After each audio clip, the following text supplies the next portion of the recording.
This is how I'm spending my Sunday, burning brush piles from building fence. When I get through with this, I'm going to go out in the woods and I'm going to make another video about, got an older report that I want to share and talk a little bit about some things upcoming. So anyway, this is the fence I've been working on for the last couple of months, and now I've just got to burn all the brush. Lots of fun.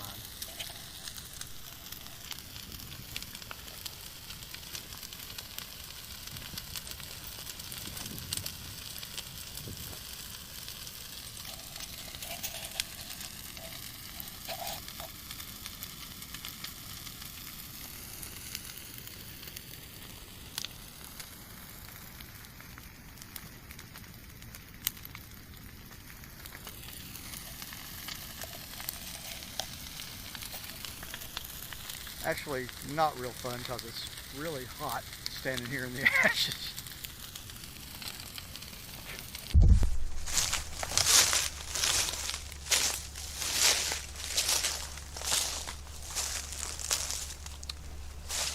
Okay, well, I just took a break from burning brush piles. I've been building fence, and now the cleanup part where you have to burn all the brush that's cleared out of the fence line, and that's, thought I'd take a break and come make a new video for you guys.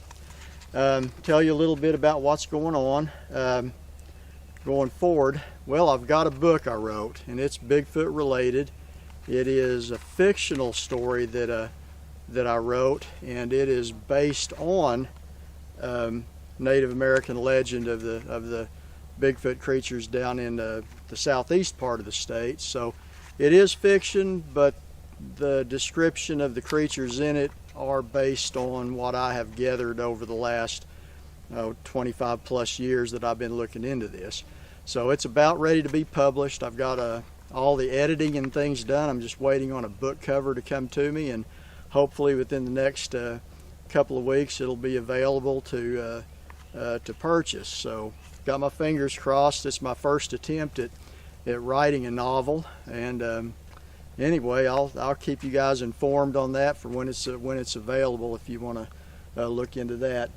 But today I got a report I took in back in November of 2001, and wanted to share this one because it's a really old, very old report, 1929 actually. A lot of people don't realize how long Bigfoot sightings have been going on in Oklahoma and in different parts of the state as well. They actually go back to the, the 1800s and beyond. I'm sure if you could research it further back. But this one here, like I said, is a report I took back in 2001, and took place in 1929. So I'm going to share this. And it says, man, I'll tell you what, the mosquitoes and stuff are really out now. But anyway, this says this incident occurred in the fall of 1929, just 2 weeks before the stock market crash. A man named George, who was 20 at the time, and two brothers and a cousin decided to go on a weekend fishing trip in western Okmulgee County near Nuyaka along the Big Fork River. And everything was going okay, and they enjoyed the chance to go fishing. That night around 2 a.m., one of them was awakened by a noise of animals screeching across the river, and soon the others were awakened. They could hear branches being snapped, and roughly 25 minutes later they heard another creature reply back in the distance. Then the one across the river let out a loud howl like an owl, but many times louder, and they thought this was in answer to the other one. At this time they decided to rebuild the campfire, and a guy named Cecil felt like he and the others were being watched all night long. Even the horses seemed very nervous. Now keep in mind, this was 1929. Horses were still very common for everyday travel back then.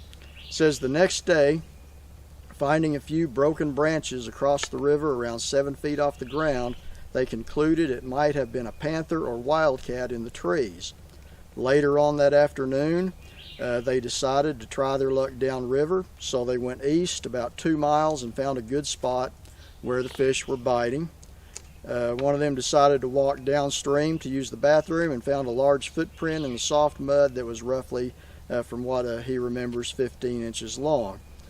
George saw it and said it was not a bear track, but they concluded that it must have been made by, quote, one of the Indians that lived in the area, since they knew many of the Creek Indians. However, Edward, who is part Creek Indian, said that according to legend that this print must have been made by a booger, or as his grandfather called them, wild men. So they decided to take their catch back to camp, and they heard a rustling from across the river and saw a large hair-covered man come out from across the river that they thought was around 9 feet tall and walk and then wade across the river. They ducked down in fear so they would not be seen and watched from the tree line. Its color was light gray in color, and this one was quickly followed by another one that was carrying a smaller one in its arms, and then yet another one that was shorter that they estimated to be around 6 feet tall, following from behind them. The others were darker in color, walked across the river into the trees. Waiting for a few minutes, they decided to head back to camp, pack everything up, and leave as quickly as possible. This one gentleman thinks that they were accused, somebody accused them that they might have been drinking too much, but this person that gave me this report said that the man never touched a drop of alcohol in his life. And then he goes on to tell me, he said, I wish he was still alive. I would have him tell you the story himself. So this is one of the reports that I received that is in the historical part of things. I mean, way back 1929, they didn't, nobody called them Bigfoot until after, Jerry Crew and his bunch found the big tracks in northern California up in Humboldt County, in that newspaper article that, called them a Bigfoot. So back then, they called them boogers, they called them wild men, things like that. And of course the natives, they had different names for these creatures, like in the area where my shop is over around Ada, the Chickasaw, the name for the Bigfoot creature is Hatak Ishtu, which means big man. Now if you go to the Choctaw, which is a very similar language to the Chickasaw, matter of fact, if you can understand Choctaw, you can understand Chickasaw for the biggest part, but the name for the Bigfoot creature in Choctaw is the Hatak Chito. And these come straight from my native friends that I asked about this, and they, let me see if I can remember one. Well, I can't remember the other, but anyway, those are in the Chickasaw and the Choctaw. Chickasaw, Hatak Ishtu, Choctaw, Hatak Chito. So there's two names for the Sasquatch creature that they have in their language. So anyway, hope you find that report interesting. I did. Any of the older reports, they're from back then, are unaffected by our popular culture today. Like now everybody's heard of Bigfoot and can make up any manner of story, and I try to weed through the ones that I think are credible and share those with you. But this, like I said, comes back from 1929. That's almost 100 years ago. My goodness.